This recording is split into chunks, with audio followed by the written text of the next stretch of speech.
Right then, good morning. Today's Friday the 14th of August and this is a rearranged drum studio come bike centre. Some people like to call it a pain cave. I don't really do pain. Let's just get the old ball rolling, shall we? Stand by while I switch this on.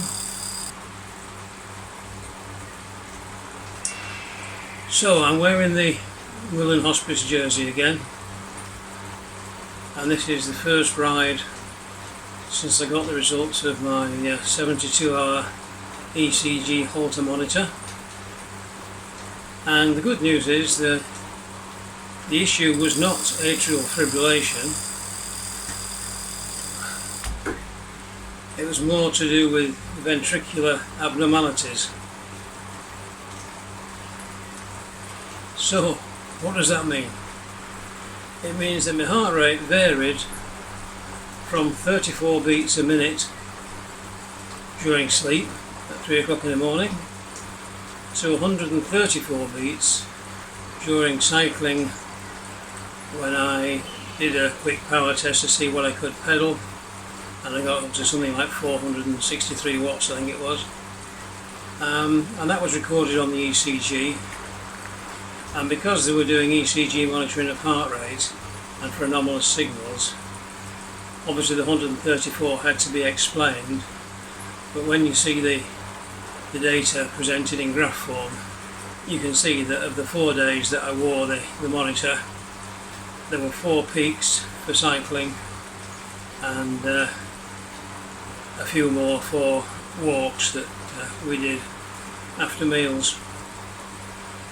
So the upshot of all that is that there were thousands of unusual beats in different categories, nothing particularly serious, all really could be related to some of my previous conditions. I have a partial right bundle branch block, and that could be the cause of a lot of it. I've got an oversized atrium and a thickened ventricle. That's diagnosed as diastolic dysfunction, but that's only grade 1 and I've had it since 2015 when it was first spotted, so I'm not worried about that. The cardiologist's appointment is on the 1st of September, so he will get to review 16 pages of ECG, about 10 pages of previous cardiologists' reports, years of my anecdotal evidence of cycling, low heart rate, bradycardia, that kind of thing. And then of course he's got his own report from the CT angiogram and calcium scoring that he did in last week in May. I got the report on the 1st of June. So that's the chap I'm seeing, Professor Cardos, and unless he stops me, I'll be attempting to ride the Willen Sports charity cycle ride on the 6th of September. I won't be able to produce as much power as I was hoping, because there's not really enough time now to get to a level that I would want to be at for doing a sportive, as they tend to be called in the cycling world. So I've got the bike set up for low gears this morning on a flat route. I'm in the small ring, some people call it the granny ring. I'm not embarrassed by that. It will just help me keep turning the pedals without feeling too much effort. The cardio load this morning in Polar, the Polar Watch and Polar Flow, just reminded me, not started it. Start training, indoor cycling, start. That was lucky, wasn't it? I keep forgetting. Annoying. It's when I start to do things like videos and talk and ride and drink at the same time.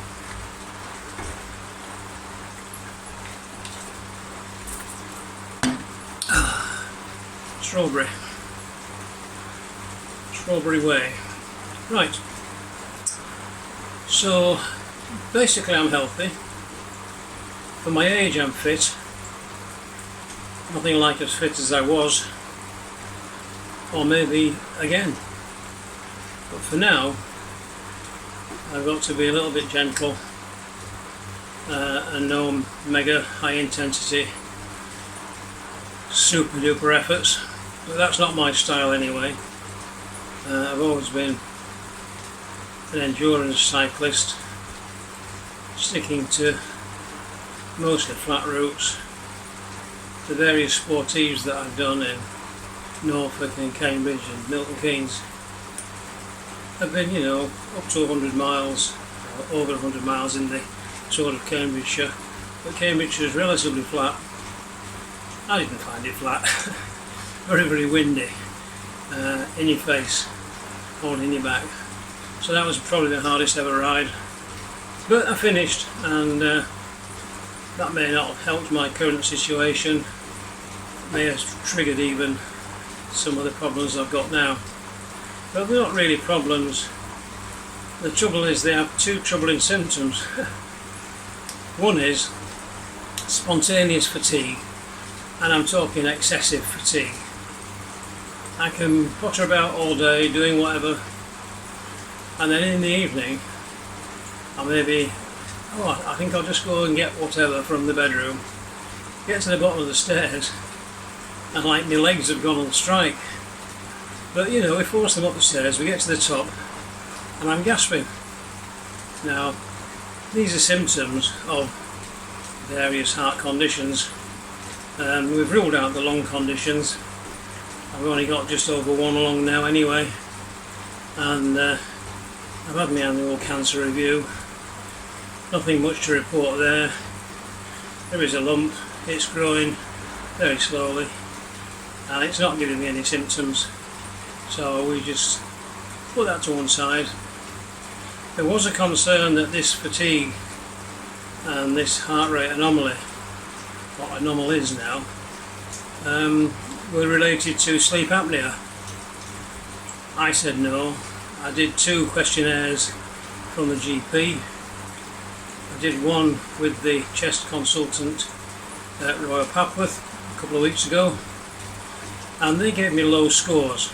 However, given that I'm about to see an expensive cardiologist, I'm trying to hone down on what my likely problems are. So I booked a sleep study. It's an overnight thing, which I should be doing tonight, which is Friday night into Saturday. And you wear like a wristwatch type monitor. It's connected to a finger pulse oximeter and to a chest sensor. They're connected by Bluetooth to the smartphone. The smartphone connects hopefully via Wi-Fi to the people doing the sleep study, the experts, and then within a matter of hours I should get some kind of report as to the likelihood of my having a problem of sleep apnea. Now I'm putting it just above nil. My wife would say it's higher than that. Jenny's usually right on these things because she's the one that's been watching me sleep. However, on the ECG report there are many occasions when my heart has paused for just over 2 seconds, and apparently this is quite normal. And when I say normal, I mean it happens to lots of people lots of the time, but nobody ever really gets to know because it's not generally monitored. Now this is what Jennifer refers to as potential sleep apnea, because allegedly I stop breathing, then a few seconds later I start breathing again. Now obviously I can't observe this, so it's purely anecdotal evidence, but it's been confirmed in the ECG report that pauses of over 2 seconds have been occurring, and so have ectopic beats, ventricular beats, things called by Geminis, couplets and runs. But basically your heart just sticks extra beats in, and most of the time you can't feel it. Occasionally you'll get like a thump where the beat is on top of another beat, or they're like your heart's opposing from one end to the other. I don't know the technical explanation yet, but that appears to be what's been happening, and it seems to be happening more now. My average intensity riding on the Zwift used to be up in the 80s when I was pushing to get healthy and fit, and lately it's been in the 60s, because effectively I can't push hard without setting off tremendous fatigue and then instantly falling asleep into what Jennifer would describe as an unconscious state on the sofa, and then waking up and saying, "What's up with everybody? Come on, let's get cracking." So yeah, it's a strange one. Spontaneous fatigue, spontaneous sleep, not quite narcoleptic, but you know, gone with the wind.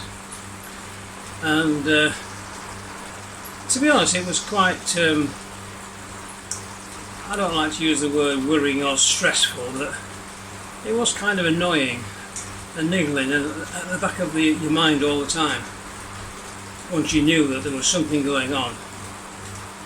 When the GP referred to your Pole Advantage M3 as a toy, and your H10 Polar chest strap ECG certified as a toy, kind of annoying.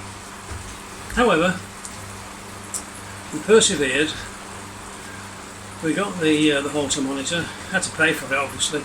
Nothing on the NHS. I've not even got to triage yet, and it's 8 weeks since I was referred to the cardiology department at Bedford South Wing Hospital. So I'm not holding out much hope there. I asked for a letter of referral to see Professor Cardos, who wrote my CT report. I'm still waiting for that letter, and it was promised for last Friday, so that's another week with inaction. They've had 2 reminders online, and I've still got nothing.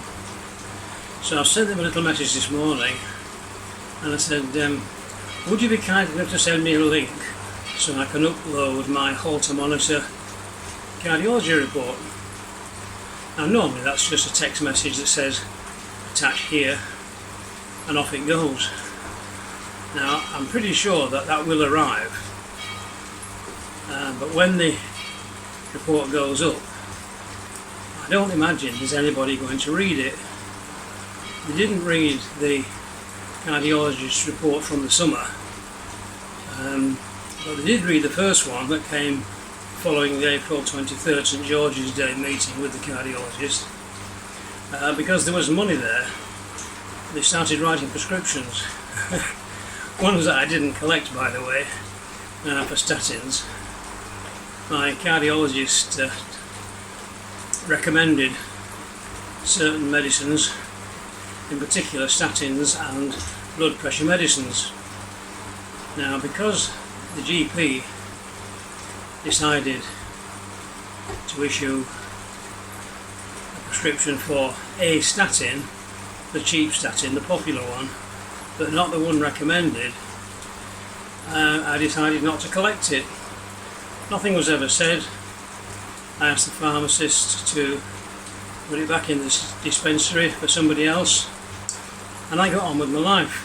Now, there was also 2 prescriptions for blood pressure medication, but they never actually arrived to me or at the chemist, pharmacist, so I ignored that as well. And following our conversations in the consultants' rooms, we decided, the 3 of us, consultant, myself and Jenny, that radical lifestyle interventions were probably the best way forward for me, because I'd done it before. I knew what I was facing, but I wasn't likely to even dream that it would be so effective. So what did I do? Well, the first thing, he said lug in a protein drink that's got a bit of sugar in, was to kill sugar. Sugar now is down to less than 20 grams per day, and carbohydrates outside of sugar are down to less than 30 grams per day.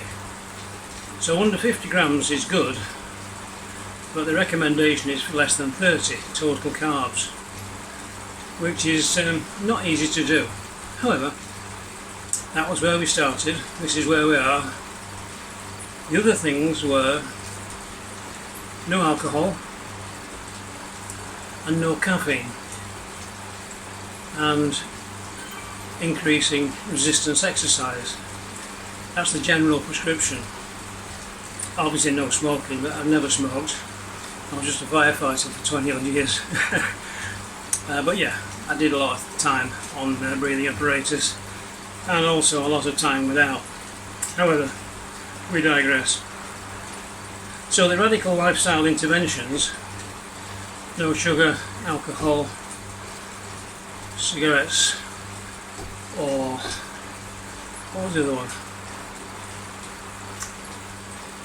Oh yeah, carbs. So to replace the diet with a low carb diet. Now it was already relatively low, because we went through this dietary phase a few times. If you remember in the not too long distant past, there's a chap whose name escapes me on the BBC with a health programme that wrote the fast diet, where you would diet for 2 days and then eat normally for the other 5. And we tried that, and it was alright for a while. He then died, unfortunately, on holiday in Greece. Took a wrong turn and fell and didn't get discovered. So that was a bit sad.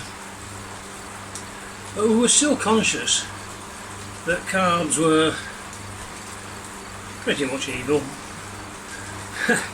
But you know, you live your life. Things that were traditional food, were seen as healthy, and yeah, they were or they weren't. So we started delving into the science of sugar, of the body's hormones, ghrelin being one satiety hormone, and the other one begins with R. Just got out of my head. Leptin and ghrelin, those are the two serious contenders in body mass hormone control, or hormone control of body mass. As one tells you that you're full, so you don't need to eat, and the other tells you to eat and store it as fat. Now, you've got to realise that every carbohydrate, the second it passes your lips, is basically, from your body's point of view, just another sugar. And it'll be no surprise to learn there's I think it's 350 something different names of products that are actually sugar, or sugars, because obviously there's lots of different kinds of sugars, the worst one being fructose. Now fructose, oh that's fruit sugar, that's got to be good. No, if you burn it off as soon as you eat it, well okay, maybe, but fructose goes straight into the portal vein, into the liver, and gets stored as fat. And table sugar, it's 50% glucose, good if you need energy, and 50% fructose, also good if you need energy, providing you're going to run it off. But of course, we don't do it. We don't run it off. Can't even cycle it off. Certainly couldn't walk it off. And that's why now, for health and fitness, the recommendation is something like do 10 minutes of breathless exercise a day to get your heart rate up and your chest pumping, and as you breathe out, you'll be breathing out carbon dioxide and water from fat that's being converted to your energy system. Right, we keep getting off the topic, don't we? But never mind. So where were we? extra heartbeats. You'd think that'd be a good thing. Trouble is they need to come at the right time, and that's a bit of a problem for me at the moment. So the cardiologist in September, Professor Cardos, he will have his own report to read about my angiogram and my excellent calcium score of only 4. He'll have a 16-page ECG, and sometime by the end of the weekend he will have an obstructive sleep apnea study report. He's got the x-rays and CTs from the chest, from the heart. The chest ones go back to 2014, first PET scan. So we got lots and lots of data. On a daily basis I also check the pulse oximeter, you know, on the wrist, the finger, like the big thimble they put on you when you go to A&E to check your oxygen, technically your peripheral oxygen, but you can't get to the arterial oxygen to measure it. So I've got all those readings, which basically are fine. My oxygen level is normally about 94 to 96. Occasionally it goes up to 97 like today, or 98 like the day before. So oxygenation is not the issue. Breathing is not the issue. I've got just over 1 lung, and what's left functions perfectly well. Now, how are we doing? We're only doing 24k an hour, so that would make the Willen ride nearly 3 hours long, which is fine. I mean, I'm particularly pedalling slowly today because my strain score was 27 last night and my tolerance score was 27, and this morning they're down to 23 for strain and 27 for tolerance, giving me a few points to do some exercise. So I've picked the flattest route there is in Zwift, which is called Tempus Fugit. The idea being, you just keep pedalling, it's not difficult, and time flies. And before you know where you are, you've completed a route. Now at 20 points per kilometre, 20 kilometres is 400, and that's what we're going for today. It's not an issue for me to tick over at this pace. I don't think it's an issue for my heart necessarily, but when we put the extra power on and demand it at short notice, it does tend to require some electrical smoothing, because effectively what's happening is the electrical conductivity in my heart and around it is occasionally getting confused. It doesn't help having the right bundle branch block, so that's already an issue. I mean, who knows, I mean, I may end up with a pacemaker, single lead if it's just the right hand side, or dual or triple lead if it's both sides. Either way, there's no way of getting one on the NHS. I mean, I've been 8 weeks in a queue to get triaged for cardiology, knowing that if I eventually get myself triaged, they'll write to me and tell me I've been triaged, I'm now on the waiting list to go on the waiting list for an appointment. And then I would assume at some point I would be offered an appointment. The appointment would be for a 24 to 48 hour Holter monitor, and then that would be reviewed when they got the data back. Another appointment would be made, obviously weeks in advance, and at that particular appointment we would discuss the results of the NHS Holter monitor, and if any treatment was recommended, then initially there's a 39-week wait Now 80% of patients are seen within 42 weeks, but it depends on what your treatment might be. Everything's rationed now, and little old white men are not exactly at the front of the queue, so we can't rely on the NHS anymore. I mean, I've been working since I was 15, I'm now 72.9, still paying income tax on the pension. Very grateful for the pension, obviously, both of them, state one and the private one, except it's not private, it's from the fire service.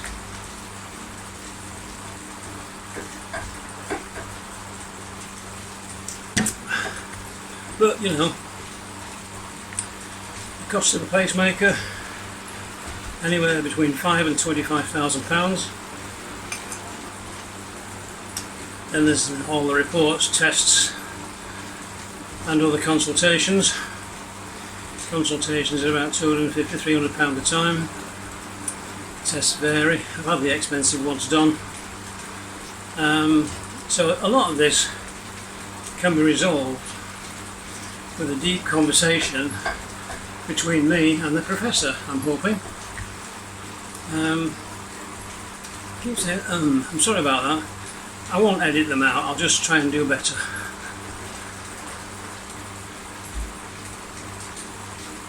So at 9.3 kilometres, we're not quite halfway yet, but I have done this many times before.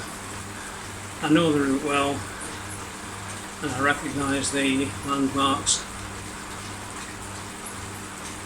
So once we get past this monstrosity of concrete, we'll effectively be turning left and coming back down the same road that we've been travelling on for the last 27 minutes. So Tempus Fugit, 27 minutes, 27 and 13, 14, 15 seconds. That will just help timing if I have to cut the video.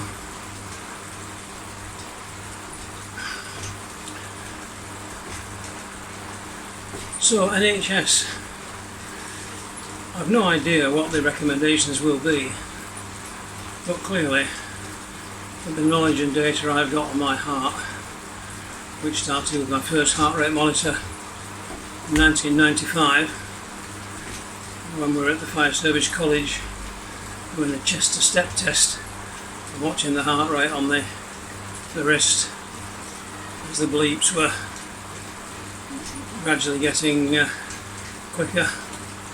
Step height was the same, they just quickened the pace and watched the heart rate rise, and then they generally stopped it at about 80%, and from that they could extrapolate the volume of oxygen used, known as your VO2 max. Obviously it was not scientifically precise, but it was very well correlated with the tests that were, and I'd used that for years. I even did some jogging in my late 30s, early 40s, preparing for the over 40s medical, which had seen a lot of people out of a job. Now in those days I had an issue with chronic fatigue, and they used to call things like that yuppie flu. Well, they can call it what they like. It was a problem. Instant fatigue, lasting weeks. Now whether that was a misfiring heart or something else was never resolved. I continued cycling when I could and cycled my way out of it. And that's why I've been putting my diaries, like these ramblings that I'm going through now, onto Amazon. For any cyclists going through a similar situation, you can read a day-by-day, blow-by-blow account of my life since surgery in October 6th, 2017. Now this particular diary, not the entry, but this diary that I've been keeping, was going to be the last one. And what's happened now is, because of the cardiac issues, I'm going to have to make it into at least 2 and close the previous with the lung matters and open a new chapter with the cardiac issues. Because funnily enough, it was the heart scan done by the professor that discovered a 22mm nodule in my right lung, next to where the old one had been excised with the lower and middle lobes. Now, when I first heard it, I didn't believe it. I thought the report wasn't mine. The timestamp on the CT slide was an hour before I even got to the scanner, and I thought, well, if I've got a 22mm lump, it's not appeared overnight, well, Papa would have told me about it. So I was convinced it wasn't my report. Anyway, it was. And when I saw the cardiologist secretary, I decided that I would get all this stuff together in like a folder for whatever the next steps were. Anyway, when I saw the chest consultant at Papworth, he said, "What do you mean new? We've been tracking this since 2019. 2019? That's 7 years ago. Why did nobody tell me?" Well, I presume it was because I was recently out of surgery and they wanted to keep my stress down. But I was not best pleased. So now I've seen it on the chest scan, I've seen it on the heart scan. It doesn't give me any particular concern. It's not giving me any symptoms. It could just be scarring, possibly. I mean, when they were in there with their air pipes, suction pipes, operating scalpels, all done through keyhole, well, it must be a damn big key. I've got a scar of about 2.5 inches long on just down here, which has never given me any problems. So yeah.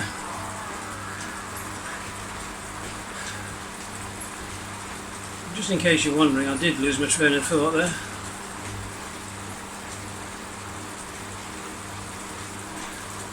But the chapter that opens with the 22 nodule and the calcium score, a very low one, of only 4, would be a good place to start in a very positive manner before it took a turn and started to go downhill, because the heart scan was just over a month after my first consultation with the cardiologist. So April 23rd, and then scan May 28th, and the Papworth scan, same area but different focus, was the day before, on the 27th of May. Now, I've got to say that much as I liked the cardiologist that we were being seen by, and he was an amusing fellow, we did have some laughs, but I cannot believe, with 38 years experience, that he didn't link my symptoms with potential heart anomalies. Because I think it took Google 0.3 of a second.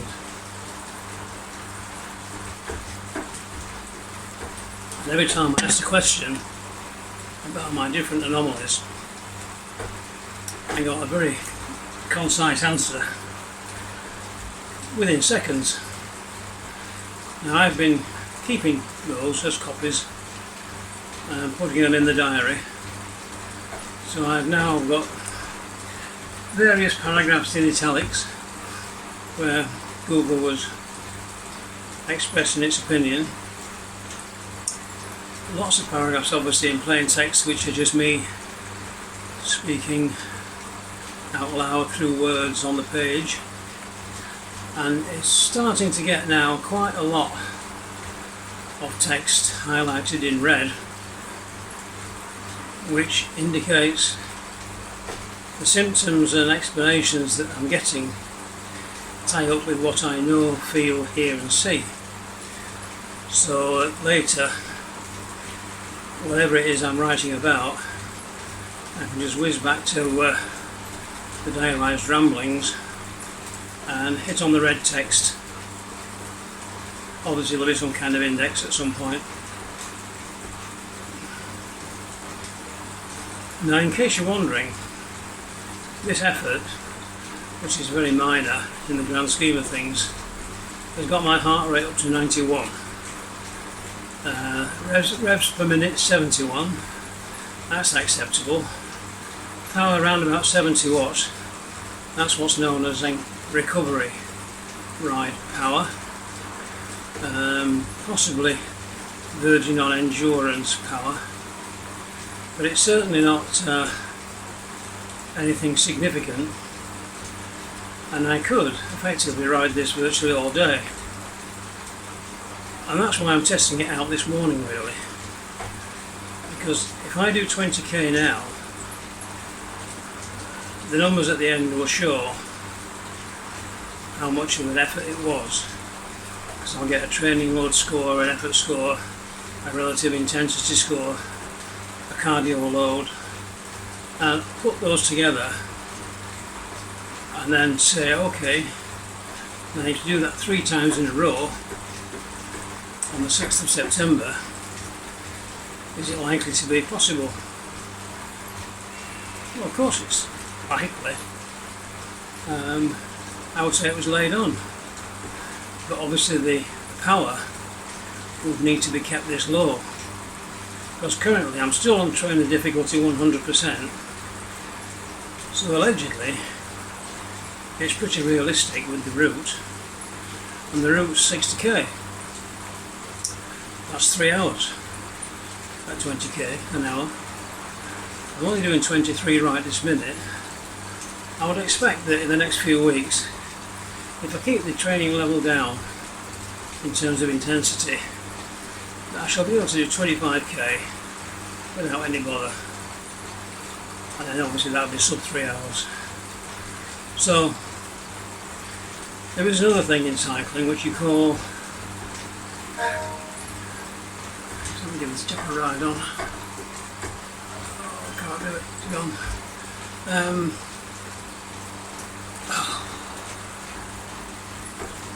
Rain's not working again, it's getting hot now by the way outside.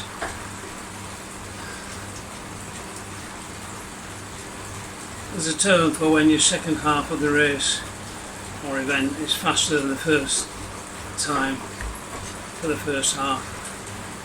Split something, I can't remember, split something. Anyway, so I've quite often benefited from that, in that if you break yourself in gently and warm up properly for the first half hour, well, usually it's the first half hour, but you know, on a ride like that, first, what would it be, 30k, and then take a decent break, the second half of the event would likely be quicker. Because once your body gets into fat burning mode on an endurance ride, you should be able to keep it going without too much effort or without too much input from things like this. Now this is only protein. On the day I may have an energy drink with those horrible sugars in, just to lessen the physical load. I'd probably end up a bit fatter a few days afterwards, but oh, I've just lost the excuse me, I've lost the companion app. It's not connected for some reason.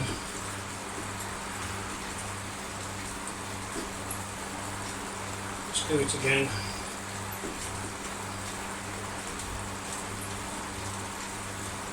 Loading map, okay. So it's going to be catching up anytime soon. 72 revs, 100 watts, 96 beats a minute. It'll do. So we went offline there, here in the studio. But we've got the computer recording the images from the ride in what's called capture mode, so that will be there. This is the companion app, as it's called, to Zwift on the iPad, and that will catch up because the PC stores the ride as it's filming it, and then they communicate and update each other. So that's fine. As you can see, power's right down now. We're on a slight decline. Now, pedalling hard when it's flat is hard. Pedalling hard when it's downhill just gets you faster. But it's hard to pedal hard downhill because the great engine of gravity is giving you a boost. Gravity assist.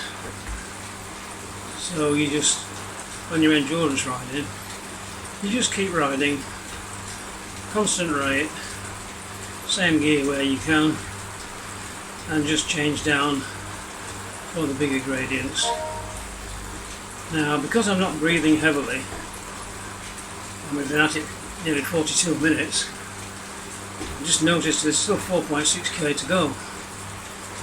But because it's effectively been no effort, I'm just going to keep going, because this is all good data. And in fact, we talked about heart rate reserve of 100 from 34 to 134. It's actually bigger than that, but 134 was what the heart rate rose to, and I did that mad dash for 10 seconds or more to see what power I could raise. And since I don't need to be doing that, I can reserve that energy to trickle out and just keep it moving. Now, because I've done the Tour of Cambridgeshire 100 miles in a day, 60k, which is only 37 miles, perfectly doable. Now, I'd hate to go against the advice of a professor, but I've been doing this now for a lot of years, and my body's not given up yet, and I don't think it will. You tend to get to know your body.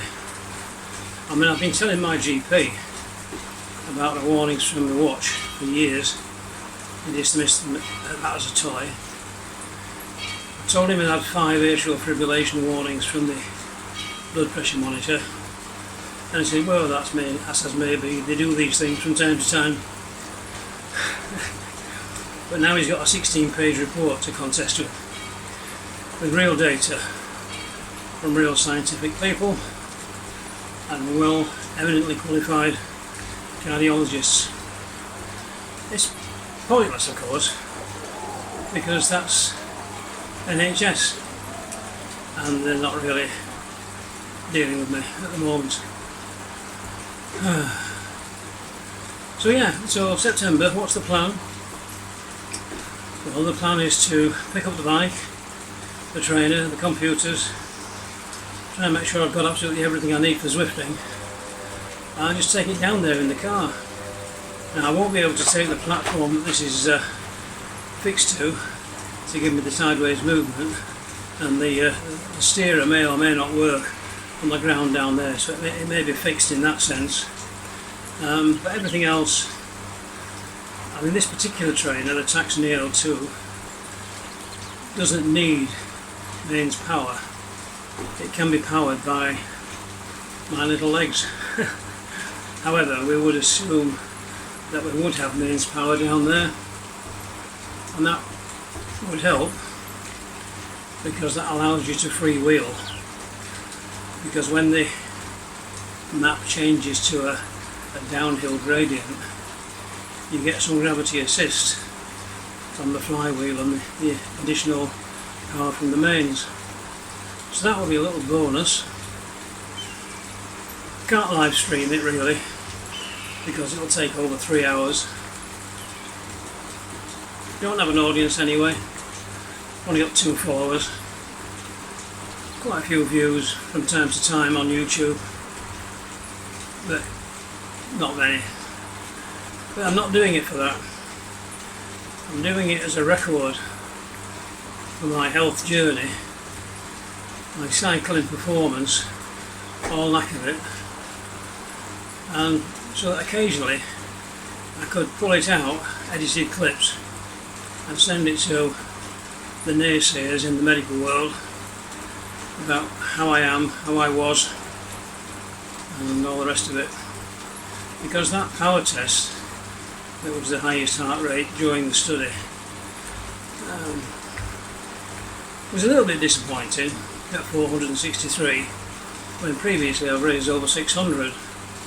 But it was a few years ago now, and I've been staying away from high intensity stuff because of the background cardiac stuff, which I knew about, but I wasn't getting any grip, shall we say, on the road to satisfaction through the GPs, and I was basically forced into going private.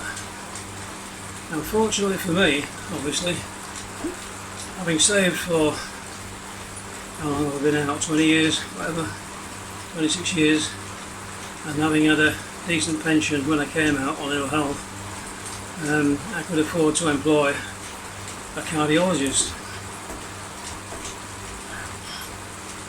Now, so far we've not disagreed about much, but I've said it again, we haven't disagreed about much, except that my real symptoms and possible causes were not picked up when I think they should have been. Now, obviously, if it was something serious, I mean serious, you know, falling over type serious, I would have an issue with that, but I don't. I can cycle away, nobody's going to stop me, and we're just trying to raise money for Willen Hospice. I don't expect I'll end up there, but it's possible. What are we doing now? See, we've dropped to 21k now, an hour. But that's because I'm talking and not concentrating.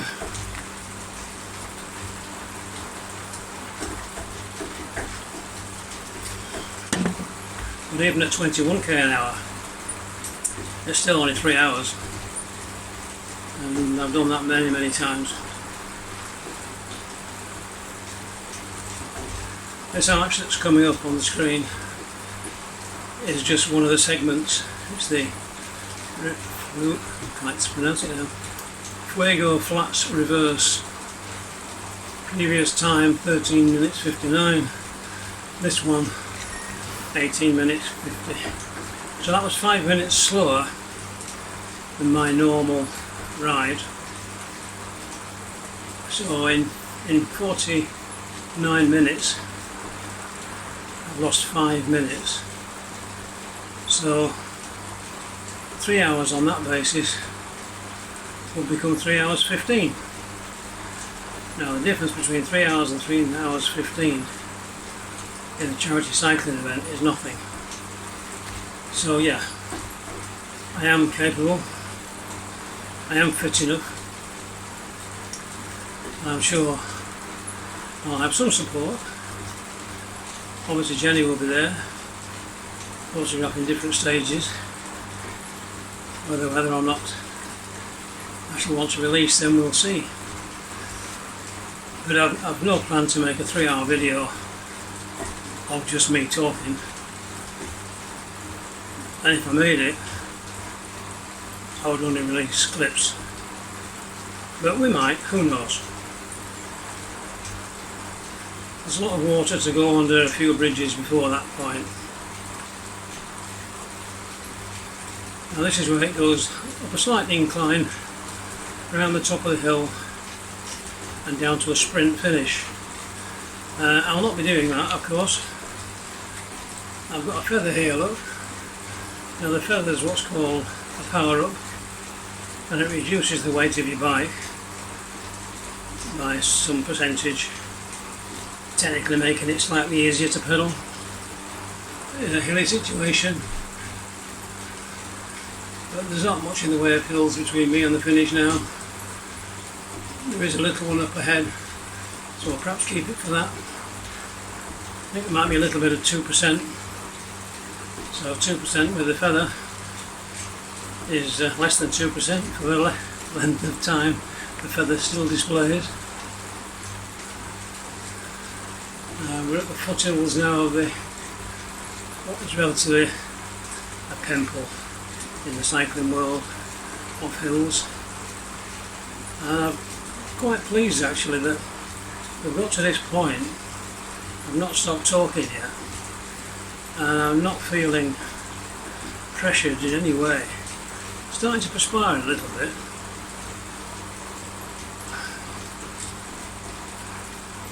But nothing significant. I need to try and relax a bit more and take the furrows out of my brow. I look like a Klingon.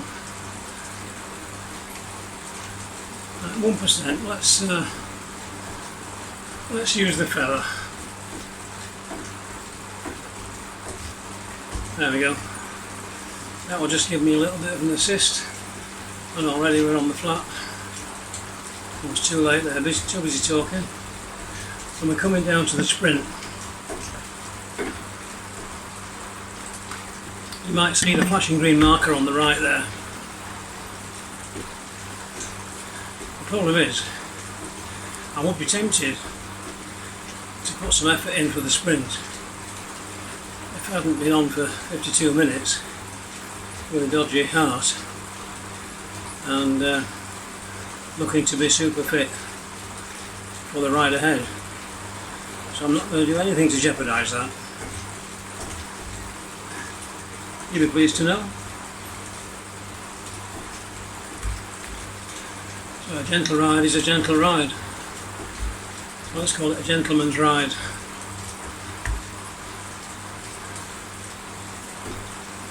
So a 90-day PR, that's the personal record, was 49 minutes within the last 90 days.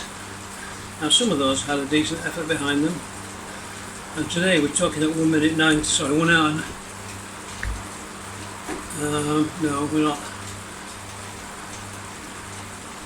We've got an ETA of another minute to go, so that's going to be 43, 44. Well, that can't be right.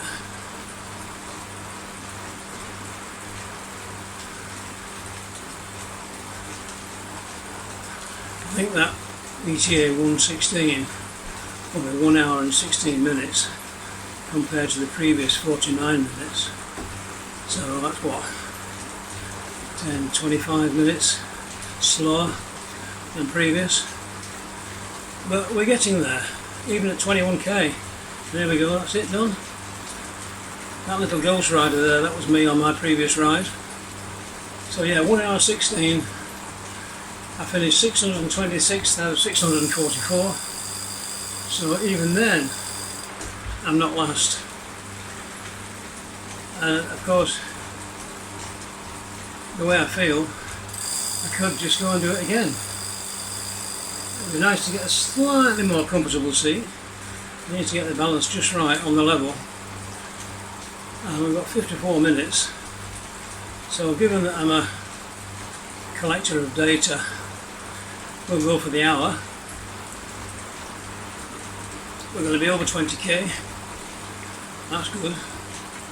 We're not going to have many meters in elevation, but you know, 33, what's that, 99 feet? Something like that. 100 feet. Anything less than 100 feet is flat, obviously. 100 feet is effectively flat. I'm being overtaken there by a Paralympics type bicycle. Tricycle, was it a tricycle? Yeah, tricycle.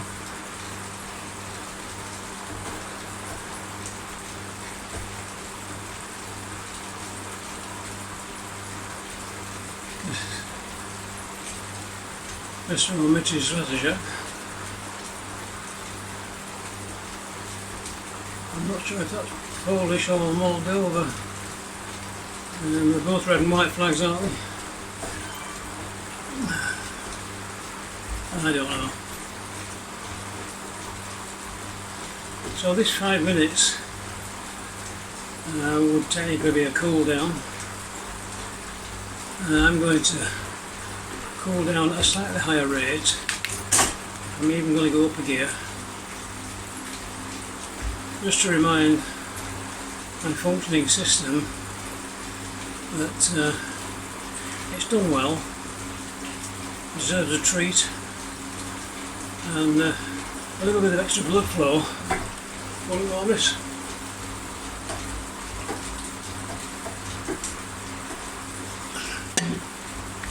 Now there was 700 millilitres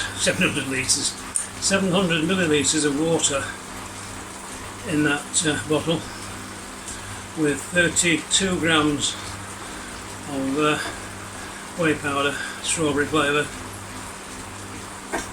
and I think that will stand me in good stead, even though it's early. By the time it gets to lunchtime, I'll be having a high protein, low carb, probably bacon, sausage, egg, maybe a burger, plenty of protein, and lots of sparkling water and lots of minerals. So I've got 3 minutes to go, 21k done, and the speed's looking better now. It's no greater effort, but you can feel just a little bit of extra pressure on the pedals. So this effectively is my demo ride for my medical, consultants, to show how cycling affects me at just over 20k an hour. And really it doesn't, although an ECG might disagree. I couldn't possibly comment.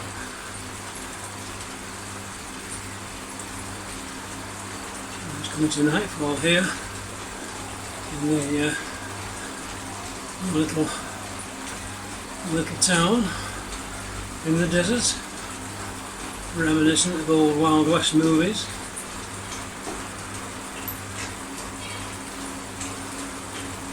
See, 26 is no effort really, but obviously the legs will gradually accumulate some fatigue.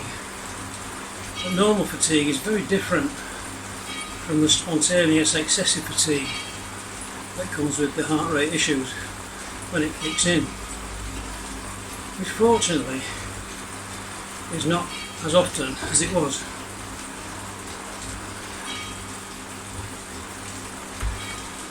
And some of it could resolve on its own, obviously, but some of it may need treatment, and that's why the worst case scenario for me at the moment is a potential pacemaker. I wouldn't really want that.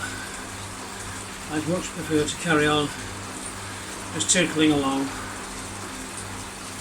low intensity, picking up the miles. And the other one, this disincentive, in Strava, there are points to be had every week for starting another week without a break, and that's worth a lot to me. Now, if I had to start again after a break, it would take many weeks to get up to the level of claiming the bonus points for riding regularly again, because it's graded or tiered. And here we are, coming up to the hour. Well done if you kept if you kept watching this long. You're a star. Okay, brilliant. So, in conclusion,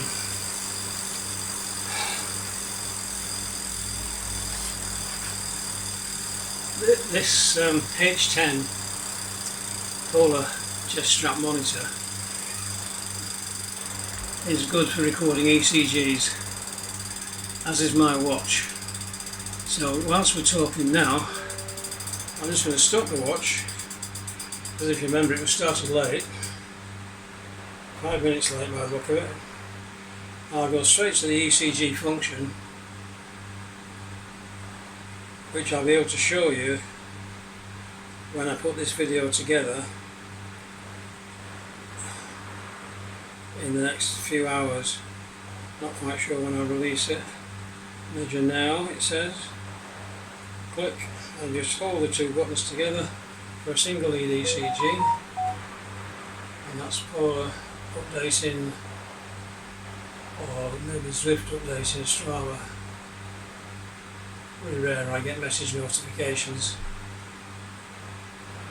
I don't have many friends, and the family is very sparse with its communications. With a bit of luck, it could be the text from the GP asking me to upload the Holter report. Right, that's nearly done. Yeah, that's done. Heart rate variability, HRV 57. Well, that's low, but it's not as low as it's been, so I'm not particularly worried. Right, let's have a look at the numbers and take a shot of each one. Average power 63. It's nothing, is it, in the grand scheme of things?